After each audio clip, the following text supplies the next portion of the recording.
자, 먼저 이게 가장 피부에 와닿는 문제일 것 같아요. 주택보험료. 이게 지난 6년간 70%나 올랐다고요? 애리조나가? 네, 70% 엄청난 상승률이죠.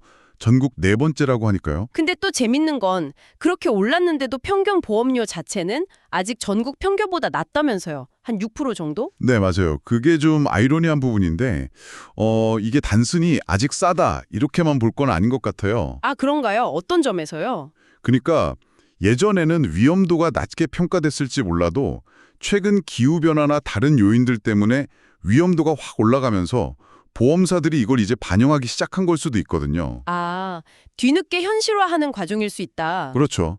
랜딩트릴의 로바트 씨도 지적했지만 이미 많은 분들이 필수 지출 줄이고 있는 상황인데 앞으로 부담이 더 커질 수 있다는 신호일 수도 있는 거죠. 그렇군요. 이 경제적인 압박이라는 게 또 다른 형태로도 나타나더라고요. 길버트 씨 얘긴데요. 네, 쓰레기 수거 트럭 화재요. 맞아요.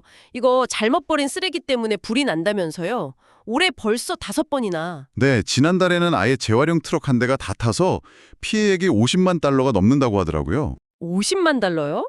와, 트럭 한 대가 그 정도인가요? 네, 근데 이게 다 리튬이온 배터리나 페인트, 세제 같은 가정 유해 폐기물들 이런 거 그냥 막 버려서 그렇다는 거예요. 아, 분리수거 제대로 안 하고? 그렇죠. 이게 그냥 환경미화원분들 안전 문제만도 아니고요. 결국 그 트럭 교체 비용 그거 다 우리 세금이나 공과금으로 돌아오는 거거든요. 아, 맞네요. 결국 주민 부담이 되는 거군요. 네. 그래서 길버트 시에서도 그 유해 폐기물 처리 시설 꼭 이용해달라고 당부하는 거고요. 작은 부주의가 결국 다 연결되는 거죠. 안전 문제가 또 도로 위에서도 있었어요. US 60도로 공사 현장에서 사고가 났다고요? 네. 안타까운 사고였죠.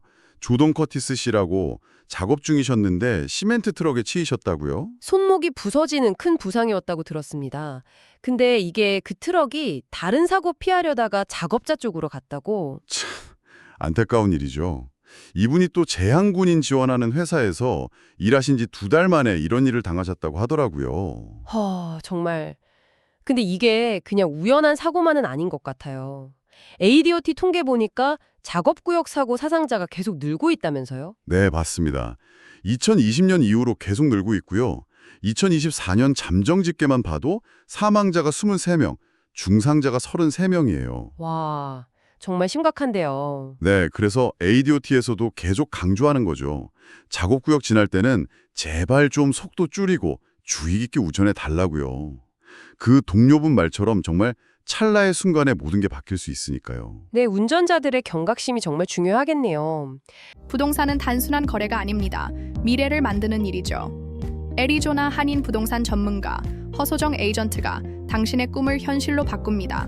주택, 상업용 부동산, 렌탈까지 풍부한 경험과 세심한 케어로 최적의 솔루션을 제공합니다. 오늘 허소정 부동산에 전화하세요. 480-200-1516 당신의 미래가 여기서 시작됩니다.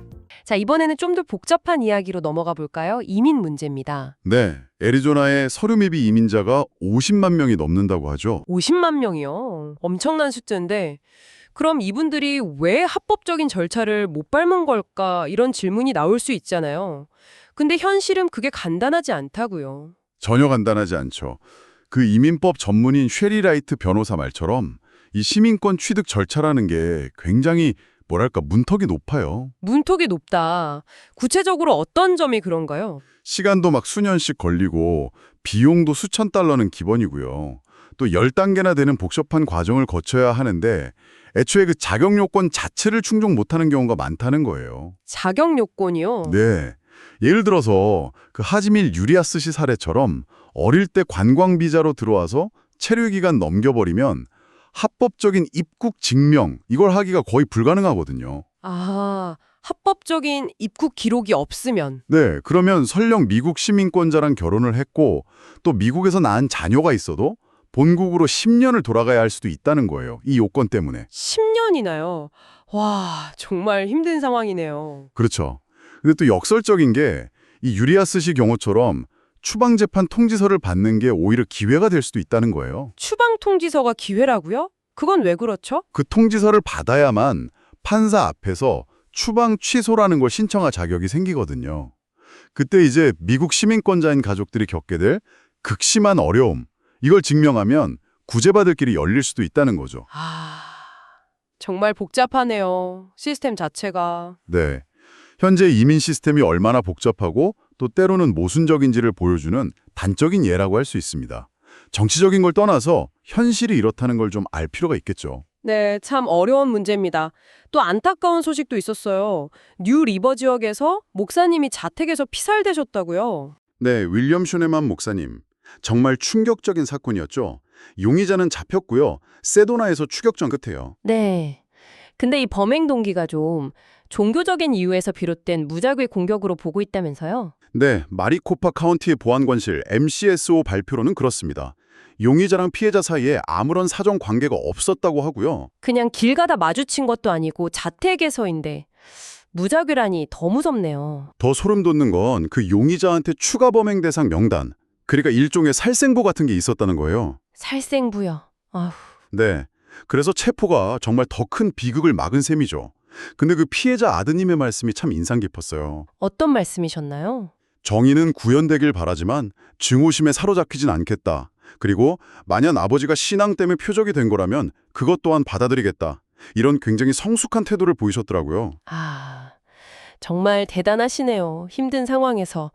자, 마지막으로 디지털 세상 얘기도 좀 해봐야 할 것 같습니다. 스미싱 사기요. 네, 요즘 정말 끊이지 않죠. 이번에는 애리조나 통신부라는 있지도 않는 기관을 사칭했다면서요. 네, 무슨 교통법규 위반 딱지가 있고 차량 등록이 정지될 거다 뭐 이런 내용으로 문자를 보낸다고 해요. 와, 그럴싸하게 만드네요. 그렇죠.